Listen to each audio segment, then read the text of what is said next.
छात्रों, हम आपके लिए आरआरबी रीजनिंग से एक और क्लास लेकर आए हैं, प्रैक्टिस सेट। ये चौथी क्लास है।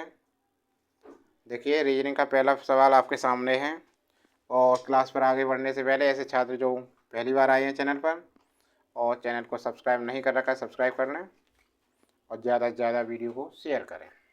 देखिए, A B C D E F और G, A B C D E F और जी में से प्रत्येक की परीक्षा सोमवार से शुरू होकर उसी सप्ताह के रविवार को समाप्त होने वाले सप्ताह के अलग अलग दिनों में होनी है। A B C D E F और जी में से प्रत्येक की परीक्षा सोमवार से शुरू होकर उसी सप्ताह के रविवार को समाप्त होने वाले सप्ताह के अलग अलग दिनों में होनी है। सी की परीक्षा मंगलवार को है। ए और जी की परीक्षाओं के बीच केवल एक छात्र की परीक्षा है। ए और जी की परीक्षाओं के बीच केवल एक छात्र की परीक्षा है। ए की परीक्षा जी की परीक्षा से पहले है। डी की परीक्षा ए की परीक्षा के ठीक पहले वाले दिन है, लेकिन यह गुरुवार को नहीं है। एफ की परीक्षा ए की परीक्षा से पहले के किसी दिन है, किंतु बी के बाद है। ए की परीक्षा रविवार को है। निम्नलिखित में से किसकी परीक्षा सोमवार को है? एफ ई बी डी के विकल्प दे रखे हैं। तो देखिए, ध्यान से देखिए, यहाँ देखें, A B C D E F और जी की परीक्षाओं का क्रम देखिए, पहले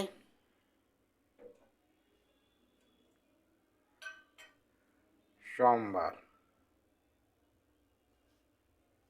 यहाँ देखिए, ध्यान से देखो, ए और जी की परीक्षाओं के बीच केवल एक छात्र की परीक्षा है। प्रत्येक की परीक्षा सोमवार से शुरू हो रही है और उसी सप्ताह के रविवार को समाप्त होगी। और रविवार को समाप्त होनी है, सोमवार को शुरू होकर, ठीक है ना। समाप्त होने वाले सप्ताह को अलग अलग दिनों में होनी है। सी की परीक्षा मंगलवार को, ये लिख देते हैं सोमवार, मंगलवार, बुधवार, गुरुवार और शनिवार और भाई रविवार। ठीक है ना। देखिए, तो यहाँ पढ़ते जाइए, लिखें सी की परीक्षा कब होनी है? मंगलवार को। तो मंगलवार को किसकी परीक्षा है? सी की। ठीक है ना। ए और जी की परीक्षाओं के बीच केवल एक छात्र की परीक्षा है। ए और बी के बीच, ए और जी की परीक्षाओं के बीच केवल एक छात्र की परीक्षा। ए की परीक्षा जी की परीक्षा से पहले है। अब डी की परीक्षा ए की परीक्षा के ठीक पहले वाले दिन है, लेकिन यह गुरुवार को नहीं है। एफ की परीक्षा ई की परीक्षा से पहले के किसी दिन है, किंतु बी के बाद है। ई की परीक्षा रविवार को है, तो ई की लिख देते हैं यहाँ पे। ई की तो करेक्ट निश्चित हो गई है, रविवार को है। ठीक है, इतना आ गया। अब दोबारा से ध्यान दो, एफ की परीक्षा ई की परीक्षा से पहले के किसी दिन है, किंतु बी के बाद है।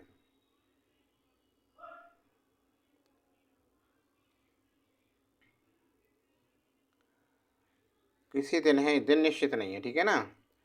तो हम मान लें बी की परीक्षा, चलो सोमवार को कर दी, सबसे ऊपर हो रही है ना, बी के बाद है सारी, तो बी की यहाँ मान लें हम।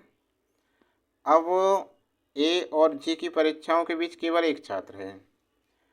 इसे यदि हम ए मान,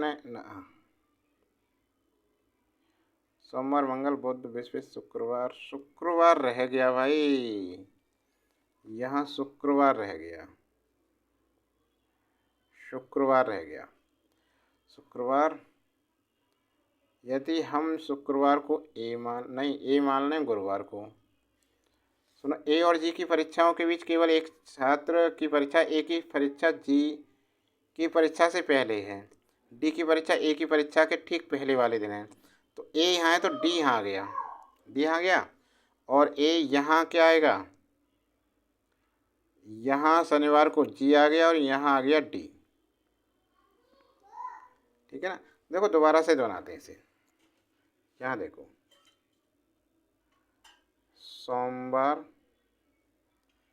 मंगलवार बुधवार गुरुवार शुक्रवार शनिवार रविवार, और ये आए हमारे, देखो यहाँ बी आ गया, यहाँ सी आ गया, यहाँ डी आ गया, और यहाँ ए आ गया, ए, ये एफ है, यहाँ ए के बाद एफ, और ये जी है, और ये है। अब क्या कह रहा है ये, पूछ कर निम्नलिखित में से किसकी परीक्षा सोमवार को है। अरे तो ये सोमवार को बी आ तो गया, बी आंसर, सोमवार को बी की है। तो विकल्प देखिए कौन सा विकल्प सही है हमारा, विकल्प सी करेक्ट आंसर है, विकल्प सी का। ठीक है ना। अगला प्रश्न देखिए आप, ये क्या कह रहा है अगले प्रश्न में। प्रश्न नंबर 2, श्री जेड पूर्व की ओर, श्री जेड पूर्व की ओर मुंह किए हुए खड़े हैं, वे बाएं मुड़ते हैं। श्री जेड पूर्व की ओर मुंह किए हुए खड़े हैं, वे बाएं मुड़ते हैं और 5 किलोमीटर चलकर बिंदु ए पर पहुंचते हैं। फिर वे बाएं मुड़ते हैं और 4 किलोमीटर चलकर बिंदु बी पर पहुंचते हैं। फिर वे दाएं मुड़ते हैं और 3 किलोमीटर चलकर बिंदु सी पर पहुंचते हैं। फिर वे दाएं मुड़ते हैं और 10 किलोमीटर चलकर बिंदु डी पर पहुंचते हैं। बिंदु डी पर श्री जेड का मुंह किस दिशा की ओर है। सबसे पहले दिशा बनाएं, ये देखिए, उत्तर दक्षिण पूर्व पश्चिम। ठीक है, समझ में आ गया इतना। देखो यहाँ है जेड, यहाँ कौन है, जेड खड़ा है, और इसका मुंह है इधर पूर्व की तरफ, पूर्व की ओर मुंह खड़ा है, मुंह करके खड़ा है ये पूर्व की तरफ, प्रारंभिक स्थान। ठीक है। अब ये प्रश्न में कह रहा है, ध्यान दो, कि जेड पूर्व की ओर मुंह किए हुए खड़े हैं, वे बाएं मुड़ते हैं। वे क्या मुड़ते हैं, बाईं तरफ। तो बायां किधर हुआ, इधर बायां हुआ। बाएं मुड़ते हैं और 5 किलोमीटर चलते हैं। ये बाएं मुड़े और ये चले, कितना, 5 किलोमीटर। बाएं मुड़कर ऐसे बाएं मुड़े और 5 किलोमीटर चल गए, पूरा बाएं हो गया, पूरी दिशा मुड़ी। 5 किलोमीटर चलकर बिंदु ए पर पहुंचते हैं, और ये बिंदु आ गया हमारा यहाँ पर, माना ए बिंदु हो गया, ये ए बिंदु हो गया। ए पहुंचते हैं, ठीक है।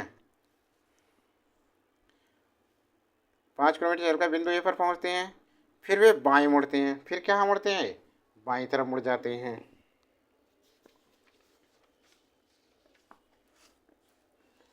और बाएं मुड़ते हैं और 4 किलोमीटर चलकर बिंदु बी पर पहुंचते हैं। अब देखो यहाँ से बाएं फिर मुड़े इधर, तो ये हो गया बाएं मुड़ने के बाद, ठीक है ना। और ये 4 किलोमीटर हो गया, और ये बिंदु है बी। क्या है, बिंदु बी है, यहाँ पर आ गए।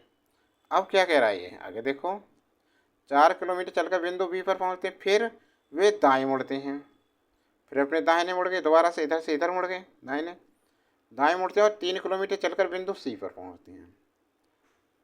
दाएं मुड़े और ये चले बिंदु सी पर, कितने, 3 किलोमीटर। 3 किलोमीटर चलकर बिंदु सी पर पहुँचते हैं।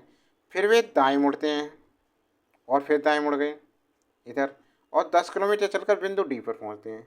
ये मुड़े और इधर पहुँचे ये 10 किलोमीटर, और ये पहुँचे डी पर। समझ गए ना, डी पर पहुँच गए। अब ये कह रहा है बिंदु डी पर अब श्री जेड का मुंह किस दिशा में, देखो पहले इस दिशा में था, फिर सी से जब जेड इधर जा रहे हैं दाएं मुड़कर डी की तरफ, ध्यान दो तो ये दिशा कौन सी है, पूर्व दिशा है, कौन सी है, पूर्व दिशा। तो बिंदु डी पर श्री जेड का मुंह किस दिशा में, पूर्व दिशा में है। अतः बिंदु डी पर श्री जेड का मुंह पूर्व की ओर है, पूर्व की ओर है। अब आंसर क्या है हमारा, विकल्प डी करेक्ट आंसर है इसका। समझ में आ गया ना, हो गया। अगले प्रश्न में चलते हैं।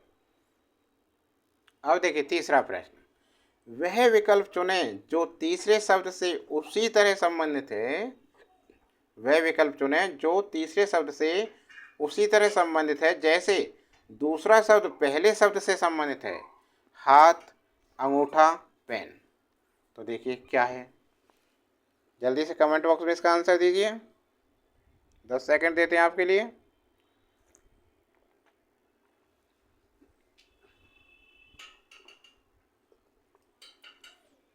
देखो जिस प्रकार अंगूठा हाथ का भाग है, जिस प्रकार अंगूठा हाथ का भाग है, उसी प्रकार निव, इस प्रकार निव पेन का भाग है। तो विकल्प डी हमारा करेक्ट आंसर है। जिस प्रकार अंगूठा हाथ का भाग है, उसी प्रकार निव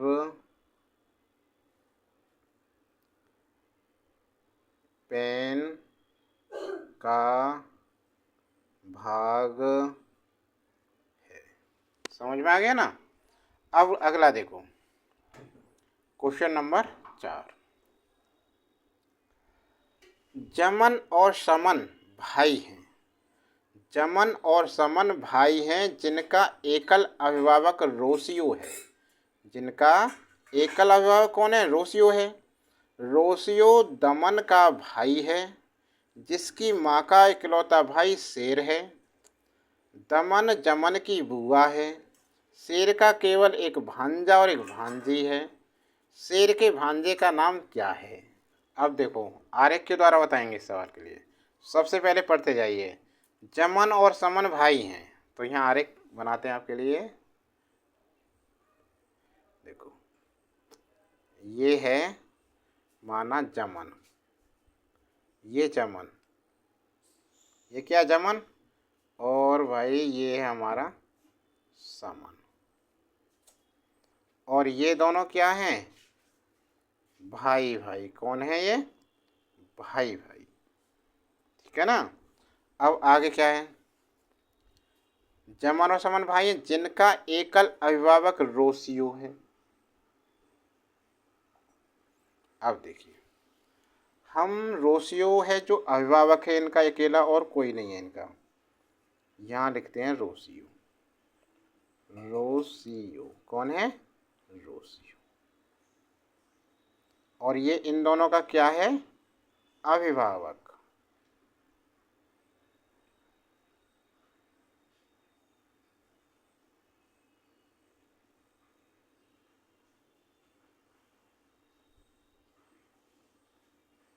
इनका क्या है, अभिभावक, ठीक है ना। आगे चलते हैं। अब आगे क्या कह रहा है, ये रोसियो दमन का भाई है, रोसियो दमन का भाई है। अब देखिए यहाँ लिखते हैं हम दमन। दमन कौन है, और ये रोसियो दमन का भाई है। तो ये दमन का कौन है, रोसियो भाई, ये जरूरी नहीं बहन है, कौन है ये नहीं बता रही, ठीक है ना। अगला चलो, रोसियो दमन का भाई है जिसकी माँ का इकलौता भाई, जिसकी माँ का इकलौता भाई शेर है। अब रोसियो की कौन है ये? रोसियो की माँ, ये माँ हो गई। रोसियो की माँ का इकलौता भाई, रोसियो की माँ का इकलौता भाई शेर है। शेर कौन है ये इकलौता भाई?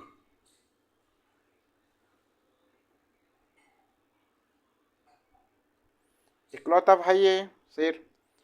अब ये कह रहा है आगे, जिसकी माँ का इकलौता भाई शेर है, दमन जमन की बुआ है। दमन, दमन है जो जमन की बुआ है। देखिए, जो ये दमन है ये जमन की क्या है? इस जमन की ये है बुआ, बुआ है। शेर का केवल एक भांजा और एक भांजी है। शेर का केवल एक भांजा और एक भांजी है। शेर के भांजे का नाम क्या है? देखो, ये इसकी बुआ है, ठीक है ना। ये चमन का भाई अभिभावक है, ये इसका भाई है, इसकी माँ है, तो इकलौता भाई। तो जो शेर का जो भांजा है, क्योंकि ये इसका इकलौता भाई है, ये इसकी माँ है, तो ये क्या है और ये क्या है? इसका भाई है ये। जब ये इसका भाई है तो ये कौन हो गया? भांजा हो गया ये तो, भांजा। और ये इसकी बहन है, तो ये कौन हो गई? भांजी होगी शेर की, भांजी। अब कह रहा है ये शेर के भांजे का नाम। अरे बिल्कुल, देखो आरेख में स्पष्ट हो गया, आरेख में आप बिल्कुल, कि शेर का भांजा कौन है? रोसियो है। आरेख से स्पष्ट है कि शेर के भांजे का नाम रोसियो है। अतः आरेख से स्पष्ट है कि शेर के भांजे का नाम क्या है? रोसियो है, रोसियो है। तो विकल्प कौन सा सही है हमारा? विकल्प ए करेक्ट आंसर है। दोबारा से देख लो चाहो तो, आरेख देखिए, समझ सकते हो दोबारा से, ठीक है ना। तो छात्रों, हमारी क्लास कैसी लग रही है आपको? अच्छी लग रही है तो लाइक कीजिए। लाइक नहीं किया अभी तक भाई, ना ही शेयर कर रहे हैं। अन्य वीडियो देखने के लिए इसी की यूपी पुलिस कांस्टेबल की अन्य सभी वीडियो पूरा सिलेबस करा रखा है हमने, प्लेलिस्ट में जाकर देखें चैनल की में। और अभी तक चैनल को सब्सक्राइब नहीं कर रखा है तो चैनल को सब्सक्राइब करें। अब लाइक में जा क्या रहा है आपको, सब्सक्राइब में कुछ नहीं जा रहा है। पढ़ाई का चैनल है ये तो, ठीक है। बने रहिए चैनल पर, और चैनल पर जब भी बने रह सकते हैं जब चैनल को सब्सक्राइब करेंगे आप।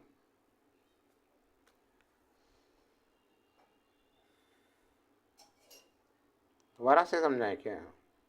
अरे ये भांजा सोशियो की माँ के है, और इसकी माँ का इकलौता भाई कौन है? शेर है, ठीक है ना।